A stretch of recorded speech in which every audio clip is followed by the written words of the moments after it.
Okay, so we're recording, so this will be archived.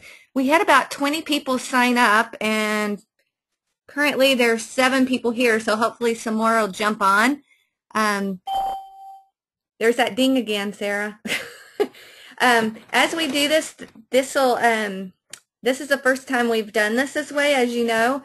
This will be my third go-to meeting that I've led before, so I'm going to do my best to pay attention to all the bells and the chat window and all of that kind of stuff, and pay attention to you. If you're just dying to say something and you have a microphone, if you put in the chat window that you have something to share or say, I can give you the microphone. But when everybody's talking, it's really hard to hear. So right now I have it so just I can talk. And if you see up at the top here, let me try this little drawing tool. Let's see if I can do that. Nope, I don't know what I'm doing. I'm going to try the highlighter. So you see up at the top here, you can follow along at that shortened URL, and that just takes you to our digital literacy workshop page, and I've got all the resources that we're going to be looking at there. So if you want to have 2 tabs open, I don't really have very many slides here. I'm going to pop over to that and you can follow along there. But if you want to kind of be paying attention to that kind of stuff, you can. Or you can just sit here and follow along, or multitask if you need to. That's one nice thing about a webinar. When you're not on video, you can be doing more than one thing and listening, and be sure to ask questions if you have them. Okay.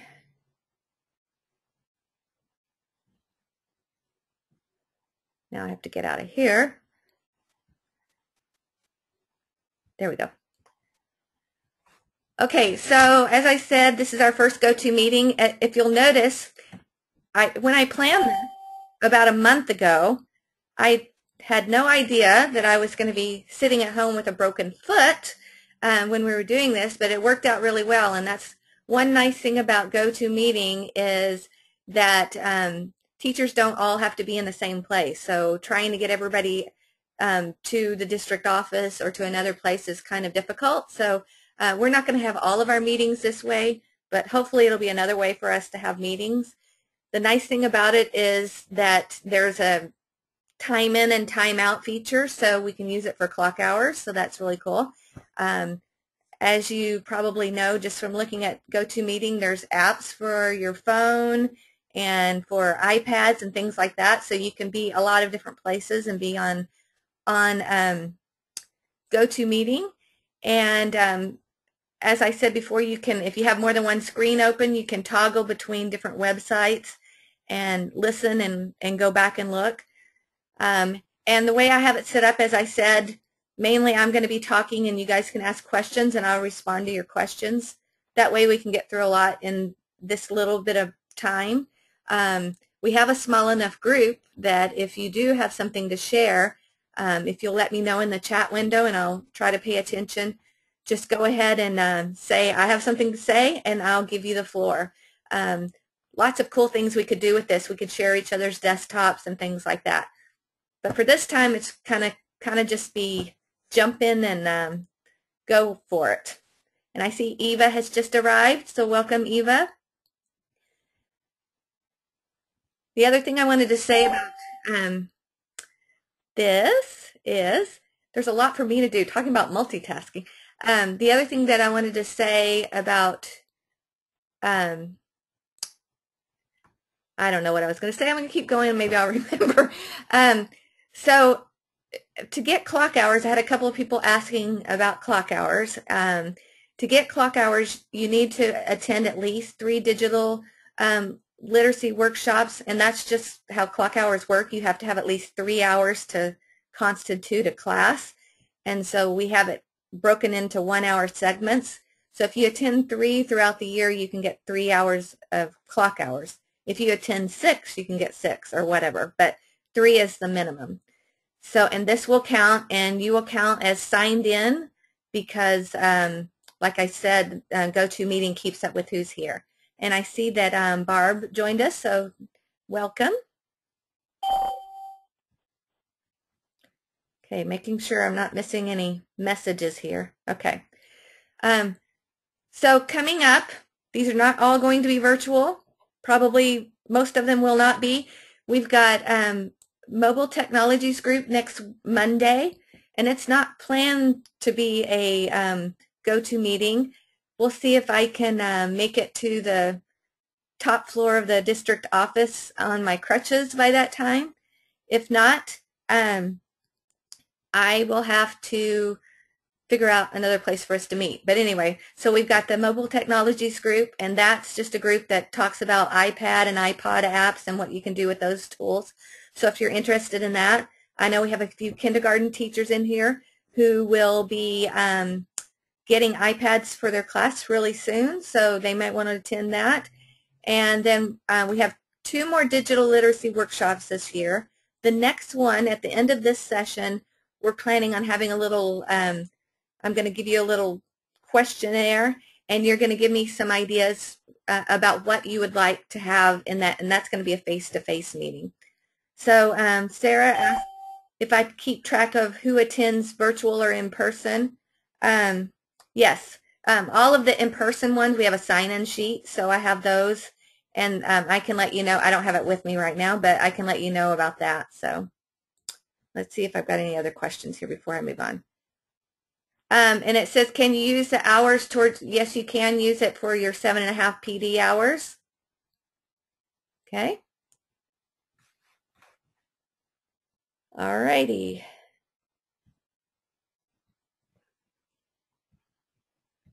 And now if I can exit here and move on to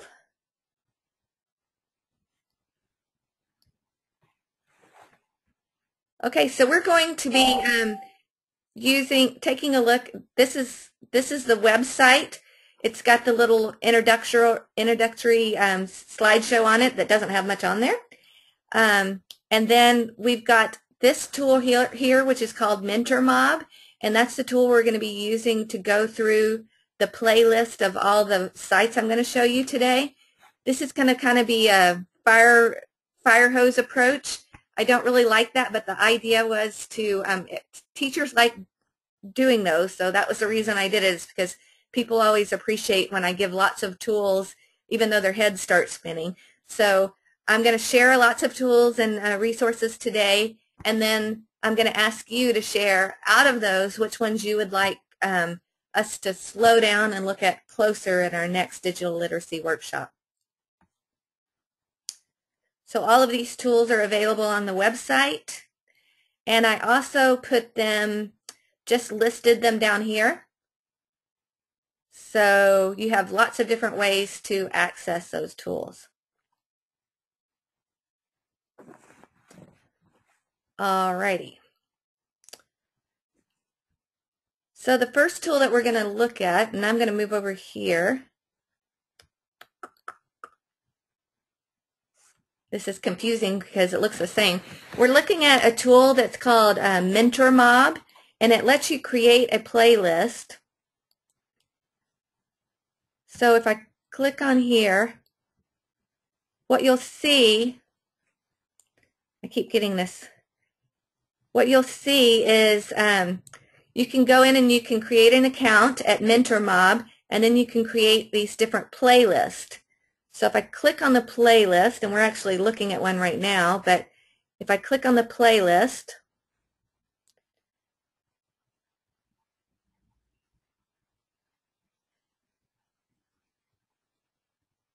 it'll show me over here that I've got 17 different sites that I'm going to show you. And what happens is it walks through all of those different sites. So I put them all on here, and then it just goes next, next, next through all of the different sites. And the cool thing about it is there's a little tool, and I don't know if you can see it up here, but it's a little bookmarklet tool. And that bookmarklet tool, if I'm working on things and I want to create, like if I was working on a volcano unit and I found a video on volcanoes and different things, every time I come to a site that I want to be part of my playlist, I can just click on this little button and it will add it to whichever playlist I want to add it to. So it's a nice tool for, sorry, I'm getting distracted with everything that's going on. It's a nice tool for kind of creating like these playlists that you could use it like what were those things called that we used to do, those WebQuest. So you could have step by step, go to this site, then do this, and then go to another site. So it's a nice tool. There's several little tools like that. MentorMob's one of them. So we're going to be using MentorMob to look at all these different sites. Okay, hopefully Patty can get in. Yes, Sarah, it could be used.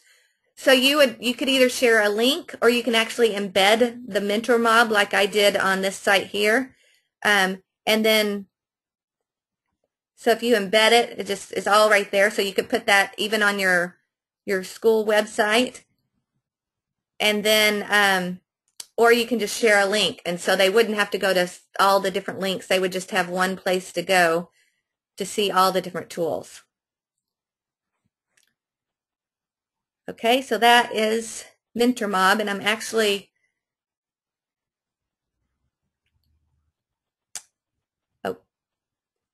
and this is another example of a MentorMob. So when you click through the one that I created, this is one that somebody else created. So that's another thing, is you can look at other people's MentorMobs and learn from each other.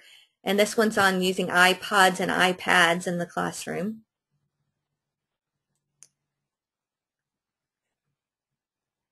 Okay, this is a fairly new site called EdCanvas, and it kind of does the same thing as MentorMob does, where you can create a canvas of things that you want your students to take a look at. So I played with this today. It's not very good yet, but I played with this. I created one on earthquakes.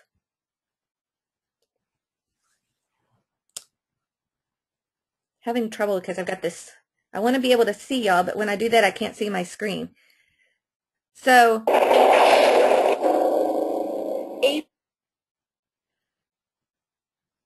what happens with this one is it looks a lot like the MentorMob, except for, and I'm going to go back here. So let's see if I can get back.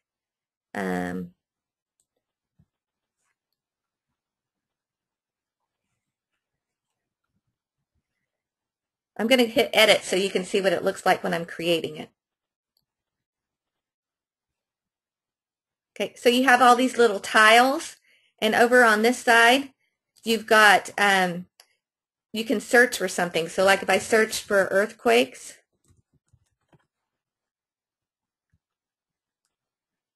so I've got the tab open as YouTube, so it's gonna find videos about earthquakes. And if I found one that I liked, I could just drag it right over here. You can also search Google for earthquakes, and this is Google Images, so it finds pictures of earthquakes.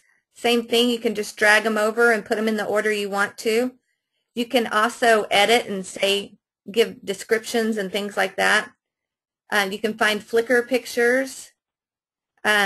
You can upload files. So if you have a file somewhere on your computer that you want to be a part of this, you know, something you want them to read or something like that, that can be on there as well. It has, it can take things off of your Google Drive. So this here, if I can get there from here, this has something that I got from Discovery Education, and it's on my Google Drive, so it would open up right in here.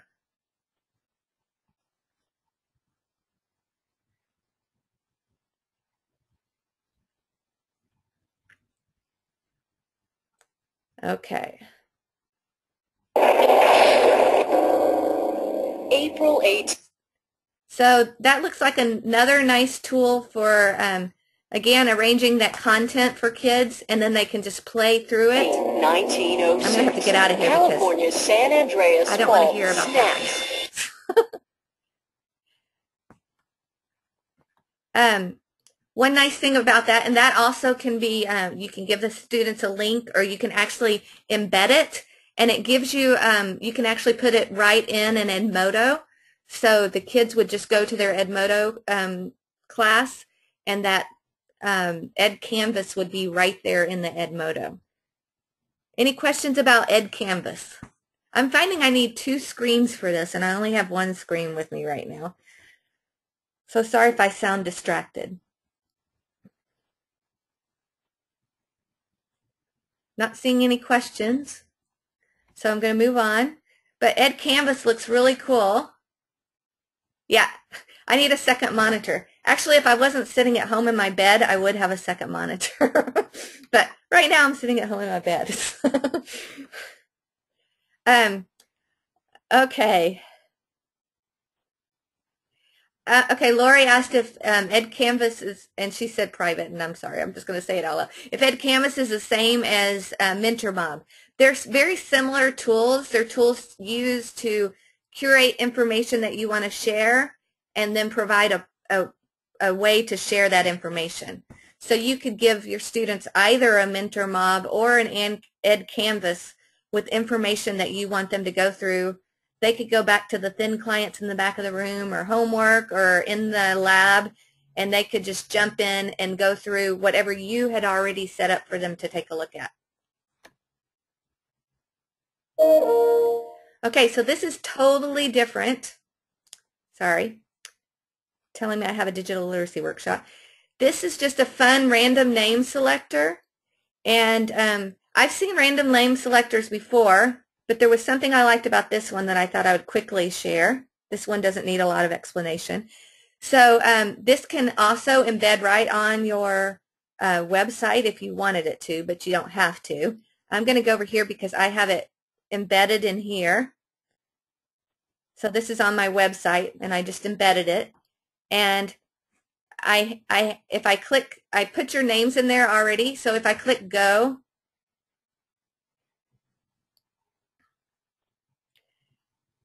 and it found Terry again. Terry's the lucky one. I just wanted to see if it found Terry again. And Denise, yay. And then the next thing that you can do, this is what I haven't seen before with the random name pickers, is you can actually choose, and you could give them like a minute to answer whatever the question was. So you're the person who's answering the question, Denise, and you have a minute, and then it starts a timer. And the other thing that you can do is you can remove the name so that it doesn't come up with Denise again, if that's what you wanted.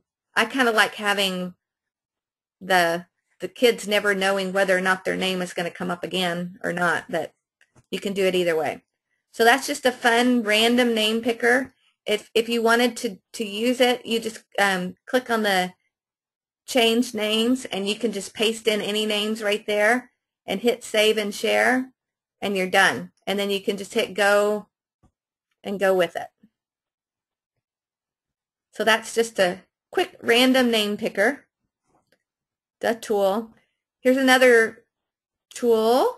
Hey, Yvonne. This is just a series of different stopwatches, or online stopwatches that you can have in your, that you could pull up just online and use in your classroom. So they've got these kind of normal ones here and some different ones. So there's, you know, the kids can watch. You say you have this much time, and you set it, and when the time goes up, the rocket goes off, or the people win the race, or all kinds of things like that happen. So you don't have to download anything. You can just, if I click on like the egg timer, I can just set it. Maybe. Yeah. I can just set the time, and then it'll start going and then go off when I want it to go off. So another fun, just useful tool, online stopwatch. and there's several to choose from, so you can keep the kids interested in that. Or distracted, whichever.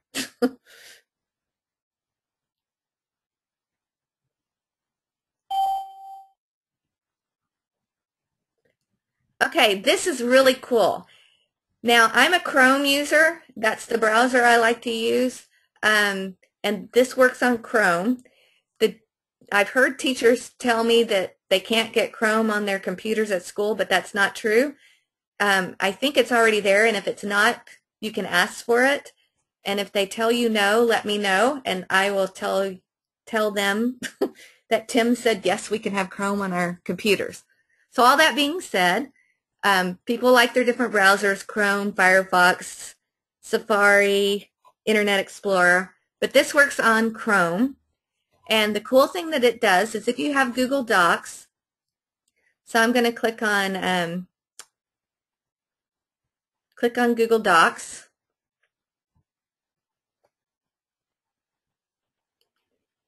Maybe.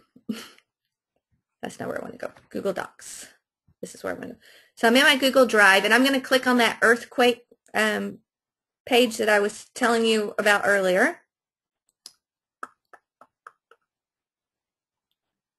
Things have gotten really slow all of a sudden. Oh, good. Lori says that she downloaded Chrome without tech help and it stayed, so that's good. Okay, so on Chrome, this is a Chrome extension, and it's called Read and Write. And once you download it and you're in Chrome and you're on Google Docs, so that's a lot of things, but once all of those things are in place, if you hit Read and Write, it gives you some toolbars over here. So if I just click right here and start playing. Earthquake. Encyclopedia article 2,436 views. Earthquake. Vibrations produced in the Earth's crust when rocks in which elastic strain has been building up suddenly rupture and then rebound. Okay, so I'm not sure what you can hear. The vibrations can range from barely noticeable. But what it's doing is it's reading this for me, and you can see that it's following along with the words. So it'll read for me. If I get to a word like, let's click on elastic here. And I want to see, hopefully this will work. There's a picture that goes along with it. Or I can click a dictionary and it'll tell me, except for some reason it did strain instead of elastic. So let's click another one. Let's click destructive. And it gives me if there's a picture, it'll show up. Destructive's a hard one to have a picture. It will also go out and search for things with that word.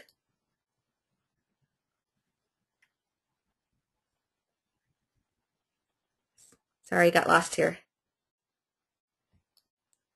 So it's just an extension on Chrome. So if you're in Google Docs, so if you had students that you wanted to read something and you wanted to have it read for them, and then so you could just copy and paste it into here, and the students could use this tool. Worth giving a look at.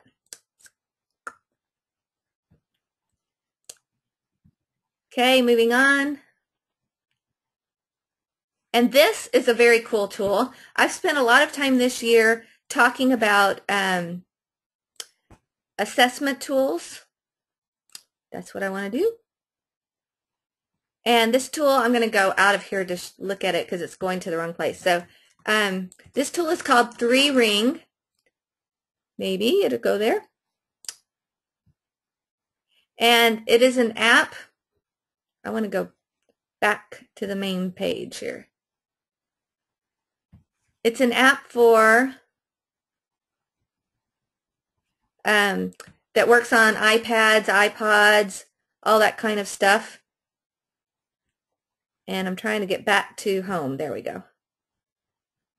Please go back home. So what it does is you can set up students, and I just wrote some silly student's name, and set up different classes. And then what I would do is I can gather, I wish it would go off of this so I can show you.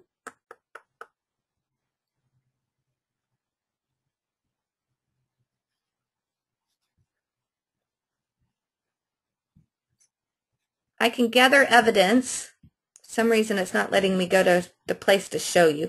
But if you go to 3-Ring Circus and you're not already logged in, you'll see what it can do. So here I have Felix, and I can choose any kind of file. So if I'm on a phone or something like that, I can take a picture of their work, or I can have them say something, or it can be a video. And then I just upload that file to their place and whatever tags I had. So if I was looking for a specific standard or something like that, I could create those tags, and then I would hit save, and all of that student's work would be saved in that portfolio. So each student, and I'm sorry I don't have a good example to show you, each student would have their own portfolio with all of their work saved in it that you had saved for them. Does that make sense? It didn't show up the way I wanted it to.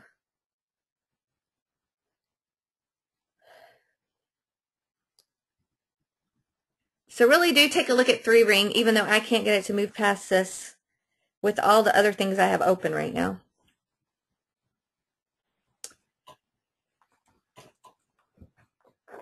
This is just a tool that you might not know about. Thinkfinity has tons of different interactive games and things like that that you can use, and this is just one of them. It's a trading card creator, and with the trading card creator you can basically create a trading card. So like if you were talking about historical characters, you could have Abraham Lincoln, and it talks you through all the steps. It asks you who they were, when they were born, all that kind of good stuff, and it just creates this trading card that you can then print off and share.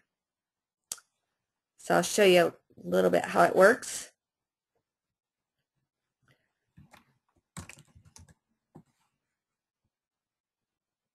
So if it was, and it could be a place, like it could be the Grand Canyon or all kinds of things. So I'll just say Martin Luther King. And he is a real person. And then it starts asking questions.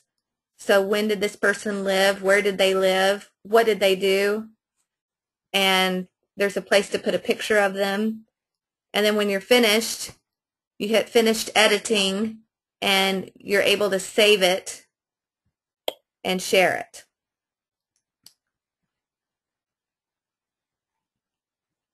Yes, Sarah. Sarah asked, can we scan in their work to save a digital file for students? Exactly. That's what you can do with 3-Ring. I was not able to show you that real well, but you would have your class set up so you would have each student in there, and then with any kind of scanning device, you could scan in the work and it would save however you tagged it, all that stuff. Each student would have their own portfolio, which is pretty cool. And really what we need for a lot of what we're doing as far as collecting evidence and stuff like that.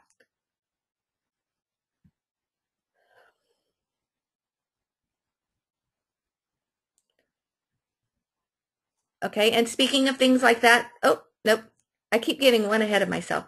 This is another, just a silly tool, but think about, this would be good middle school, upper elementary school. They're all into texting, and this is a text generator. So if I click on this little button here, it starts a text message thing. So you could pretend that it was two characters talking to each other from a story, and let's see, oops, if I could type, hey Tom, I don't know, I was going to say something about Tom Sawyer, but anyway, you could create this little conversation, this text conversation, and then share that. So just a fun way to do, another way to have kids sharing what they understand about any kind of topic. You could have the Earth talking to Mars, or all kinds of things you could do with that. Yay, Patty's on now.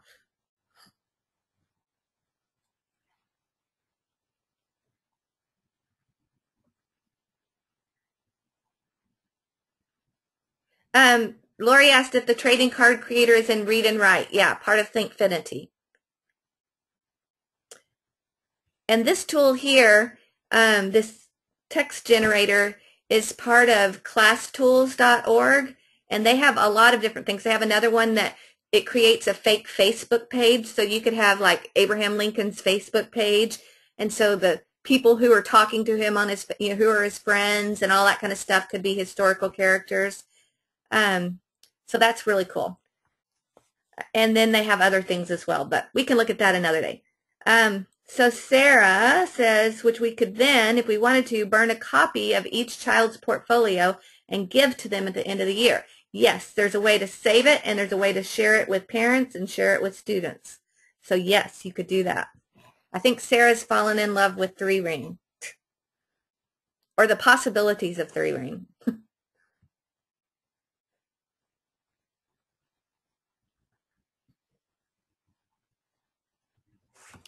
Okay, this tool here, Common Curriculum, is a tool for creating lesson plans. And so it helps you set up a template, and it already has, so you can set up the classes you teach and daily, and then things that you always do as a part of a lesson. So if you always have like a introduction or something like that, or if you have, they always have classwork, or your daily 5, whatever, all those kind of things you could set up as part of your lesson, and then it also ties to the Common Core standards. So you can play around with that tool. I could show it to you right now, but I don't really have anything in it. So and it has these nice little videos that tell you what to do. So it looks like a pretty cool tool, especially as we're starting to move into Common Core and just get our brains around what we might be, what standards we might be looking at, and how to plan our lessons and that kind of stuff.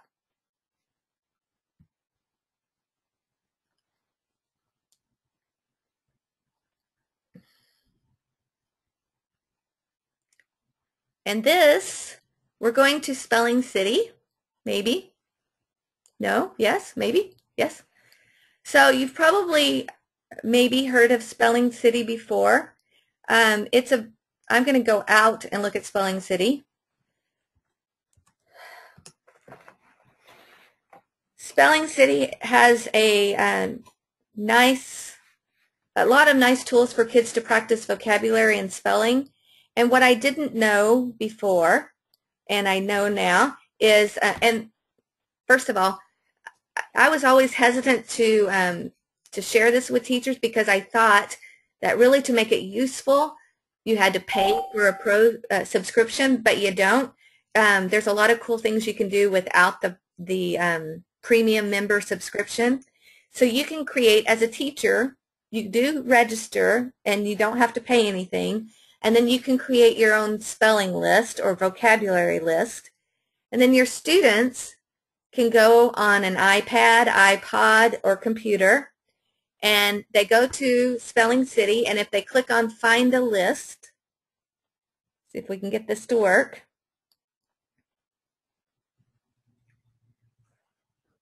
And there's different ways to search.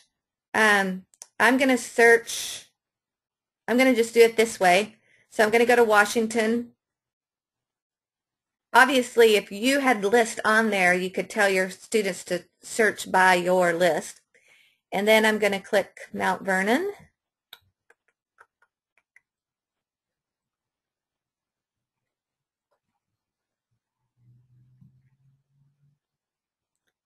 And I happen to know that Melissa McKenna at Jefferson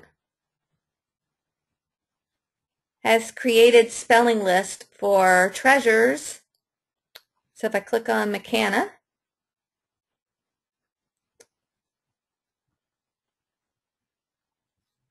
and the cool thing about this is, if you happen to be, I believe Melissa is a 4th grade teacher. she has already created all of these spelling lists from the Treasure spelling list. So you wouldn't even have to create them. You could just send your kids to Melissa's list. And there's a spelling test, a vocabulary test. There's some different games like crossword puzzles and different things like that. But that was the part I wanted to point out, is that you can create lists and kids can go in and find them. The difference in the premium account is that kids have their own login and you can track their progress and assign things to them specifically. But I think it's a pretty useful tool even without paying any money for it.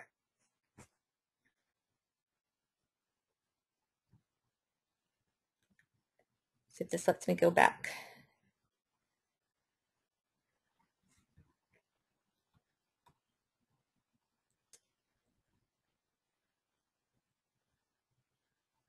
Okay, stay on this page. And then this is a very cool tool called Instagrok, maybe. Everything's taking a long time. No, this is Class Dojo. It tells me the wrong thing when I click on it. I've shared Class Dojo before. I'll jump in here real quick. As a teacher, you can set up a class on Class Dojo.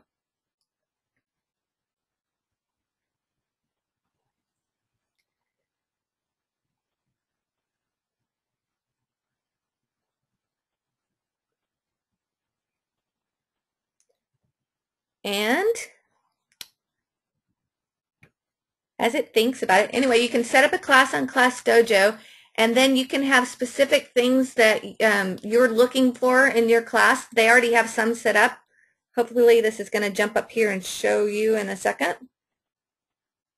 So it could be like persistence or helping others.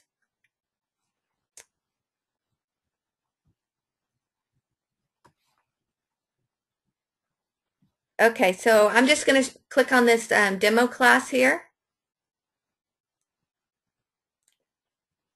And we have all of these students.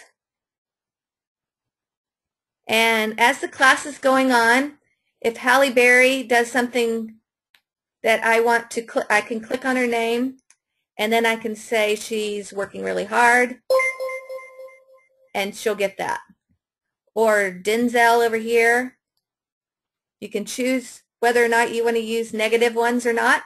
But if Denzel is out of his chair and he's not supposed to, now if Denzel comes back and he's participating now, he's now back to 0, so he's back on the good side. So you can create your own class. They all have these funny little characters, and there's a lot of cool things you can do with that. So in your classroom, if you have your class set up and you've got this projecting on the screen, you could have if you've got a smartphone, you could pull this up on your smartphone, and as you're walking around the room and you see students doing the behaviors that you want them to see, you can click on it from anywhere in the room. So it's a nice motivator in that way as kids are working maybe in group work and things like that. And you can also set up, Lori says she loves Class Dojo. You can also set up your own behaviors, so you don't just have to use the behaviors that they've created. So if there's specific things that you're looking for in your class, you can create those behaviors. And, sorry, my phone is ringing while I'm talking. So that's Class Dojo. And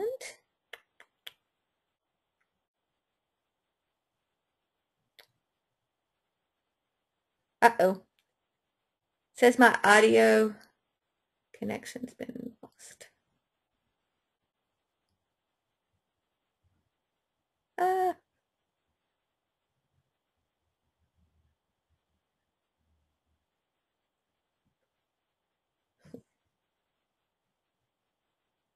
Stop.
Okay, I think I'm back now. Can you hear me?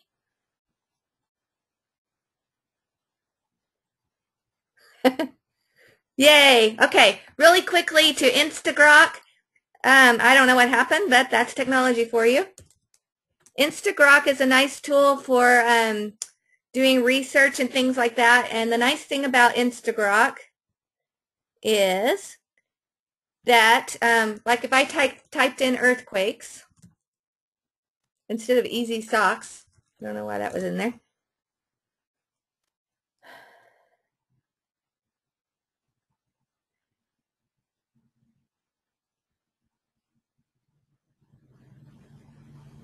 It creates this word web for earthquakes. But the cool thing that I can do is over here there's Einstein and the ABC. I can change the level of what I'm seeing. Got all kinds of phones ringing at me. I can change the level of what I'm seeing by moving this bar. So if I'm working with younger kids, I can move it over to the ABC side. And if I am working with more advanced kids, I can move over to Einstein here. And then you can click on the different pieces and get more information from that. So this is Instagrok.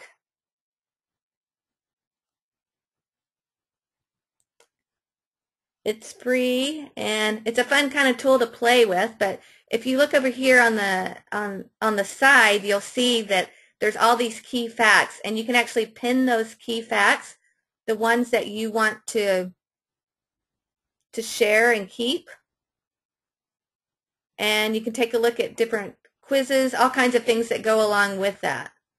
So a pretty neat tool, and like I said, the thing I really like about it is that you can adjust the ability level. Okay, and now Sarah was excited about the next one, so moving forward.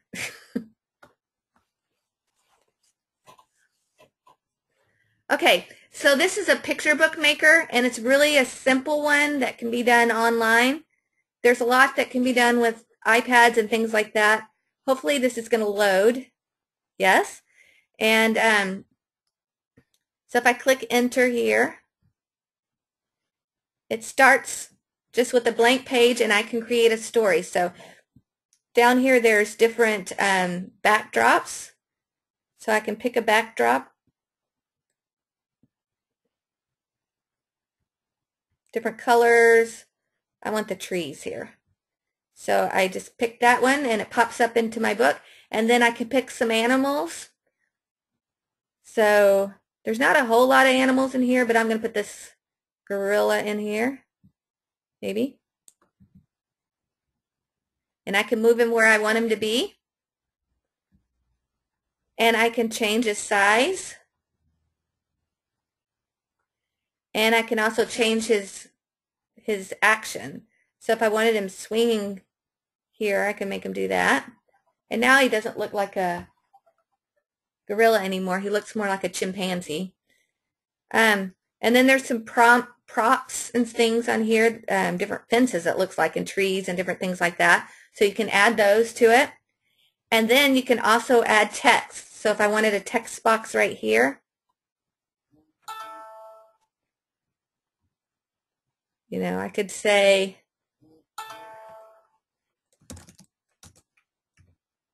I'm a chimpanzee.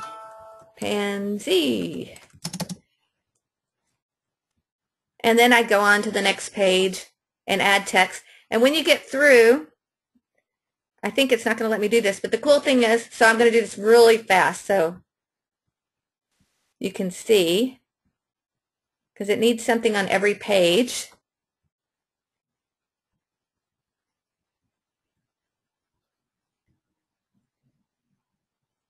And then the back cover, I'm going to put a giraffe on there. Oops. Come here, giraffe. There he goes. And he needs to be smaller. There he is. And then if I click Finish Book, you can send it, but send it, ask for an email and all that kind of stuff. But if you click print, this is what I thought was cool. Usually I'm not a fan of printing things, but it prints out your book in a foldable book. So the kids could create their own books, great for kindergarten young kids, and this is something they could take home in their hands with them. So I thought that was a pretty cool little tool.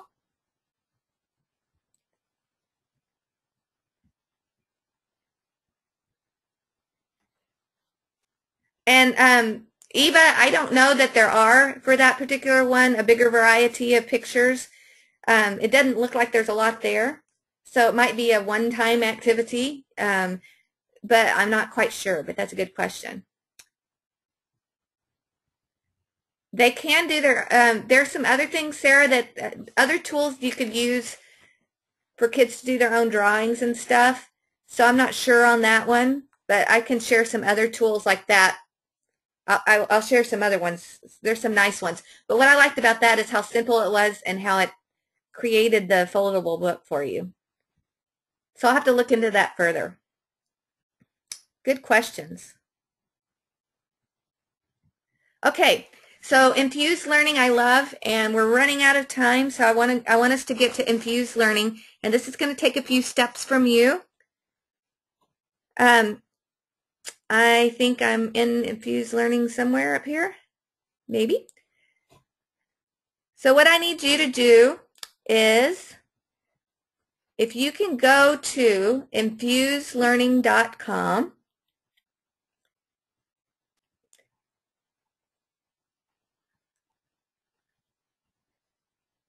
so it's going to look like that. Actually, it's not going to look like that until you click student.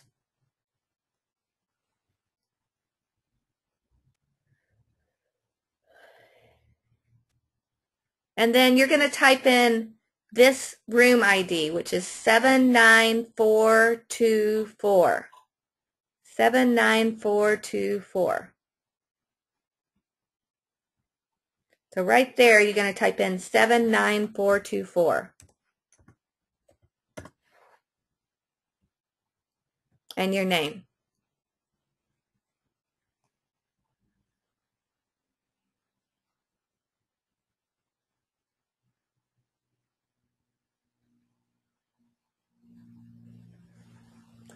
You tried student login and it wouldn't let you. Well, that's not cool. Oh, Internet Explorer is awful. Try Firefox or Chrome.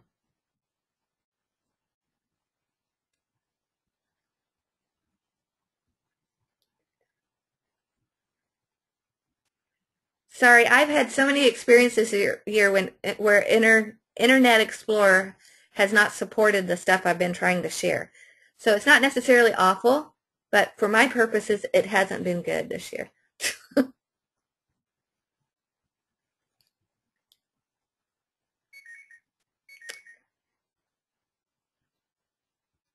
Ah, that wasn't very smart of me.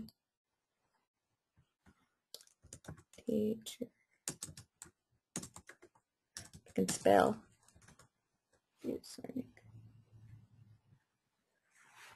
Okay, and I'm going to log in as a teacher, hopefully. I won't push you all out when I do this. I was in there and I just...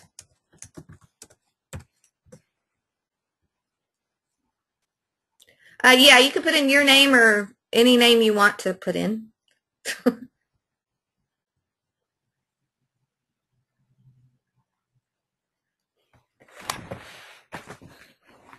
Okay, so with Infused Learning, this is a tool. It's web-based, but it works on iPods, iPads, or computers, so lots of different ways to access it. If you've got a class set of iPods at your disposal or iPads, it's obviously a great tool. It can be used for even like classroom response system. You could also, if you didn't have many, but you had some, you could have one device at each table, and it could be kind of group response. The ID, for anybody who didn't see that, it's up here. It's 79424.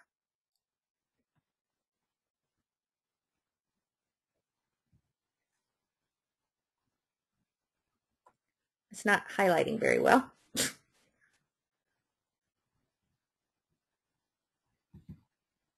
Hello. Oh man. My highlighter froze on me. That's not cool.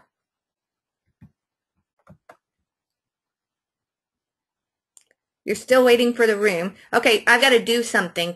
I've got to make something happen, but for some reason I can't get this thing to go off. Mine just says waiting for activity in the room. Okay. I got to get this little highlighter that I was trying to be so cool and using to go away. Come on. Okay, well, this is not cool at all because I can't do anything until I get out of here. Technology. Let's see if I can escape. Okay, I got out of there. Yay. All right, so I'm going to just click on, this is a classroom response tool. I'm going to do just a couple of things. I'm in here as a teacher, and I see I've got a few students in here.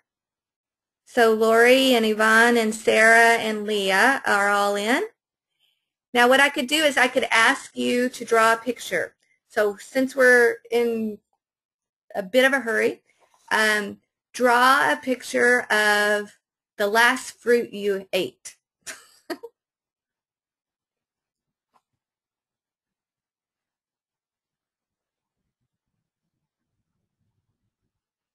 And once you've drawn the picture, you're going to have to click, there's a little download button or a send button or something like that.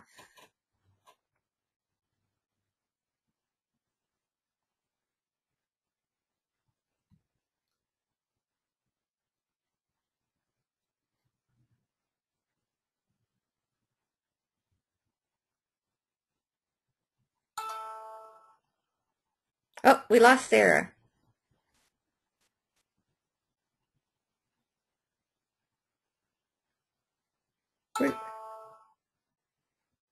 Are we losing people, or are those the ones with, oh, here we go. The last food that people ate. Leah and Sarah had a banana. Yvonne, is that an orange? Okay, so this is a really simple tool, and I'm going to move on here pretty quickly. But you can ask kids to draw things. So that's a nice one. Here's Lori had blueberries. All right. Now I'm going to click back here, and I can save the results if I wanted to. I can do true, false questions and ask for answers. So I'll do that real quick. So with these, let's see, today is Monday, true or false?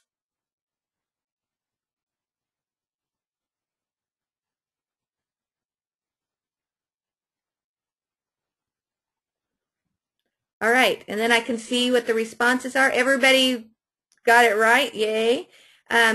So if I was asking questions like that, and again, I could save the results. The thing I like most about, the thing I like most about Infused Learning is the draw response, but they also have Infused Draw over here. So if I had something like a map or a diagram of something, I could actually upload that picture. So let's see if this works. So I go over here and I pick a picture. And of course I haven't picked a picture yet, so I'll just randomly find something on my desktop. Okay. Not a very good example, but we can use it for this. So it's going to upload the image, and then I could ask you a question with that image. So it could be any kind of image, and the image would pop up on your screen. I think I picked one that's really big, so it's taking a long time to do. But it could also be something that I ask you to draw. So like this particular thing is an image of a bus. I'm sorry, Seema, that you're not able to sign in.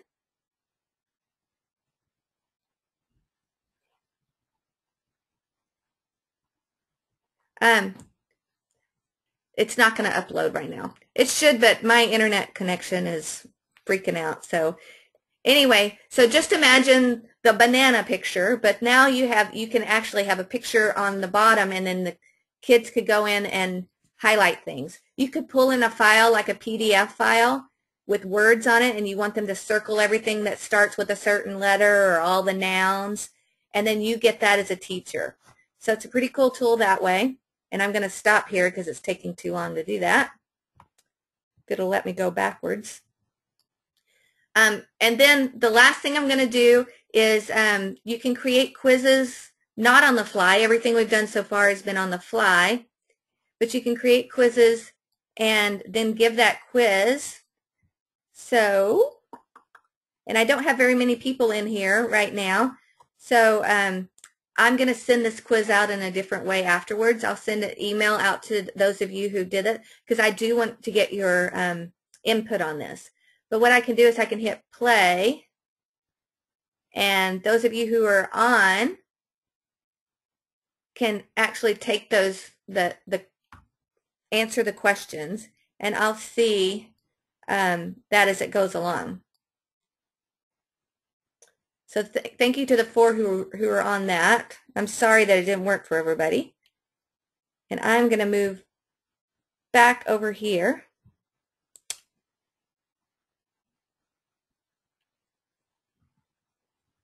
Okay, so we have really 1 minute left. Does anybody have any questions before we end?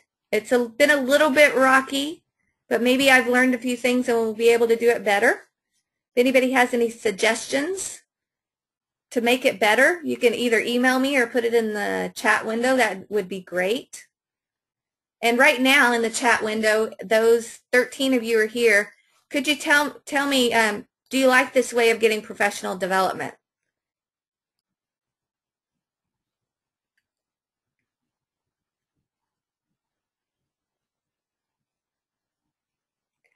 I think we all have different learning styles, and probably the ones who volunteered to come to do this today like this kind of thing. I love the fact that I don't have to go anywhere. I'm literally sitting in my bed with a broken foot right now.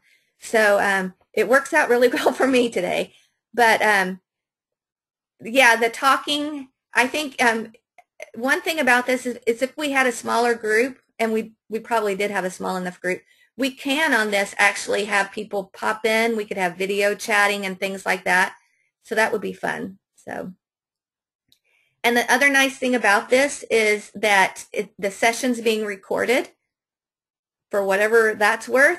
And so I can share that as well for people who missed it. Terry asked me how I broke my foot. I was walking my dog and I turned it on uneven pavement. It had nothing to do with the dog. And it broke. So, so Patty says she needs more time to get to the places. So just a reminder, I agree, Sarah, we all need 2 monitors. Just a reminder, all of the resources that I shared today are on this site here, and I'll send this out in an email to you in case you couldn't get to all of them. So you can tool through them kind of like I was doing here. If you click on that, it'll open them up big. Or you can actually just click on the links here and take a closer look at these sites later on. And I knew that I had more stuff planned than I could share. So I actually have a list down here of some other things that you might want to take a peek at, and maybe I'll share later. All right. So it sounds like this was a positive response. Eva says she was doing some multitasking. I tell you, that's one thing I really love about webinars is that you can kind of listen and follow along and stop when you need to and take a look at what's going on the screen. So that's really good, and not having to drive to the DO. So we'll try to have more of these. And I thank you for all being brave enough to attend the first digital literacy workshop virtual webinar. And you guys have a great evening.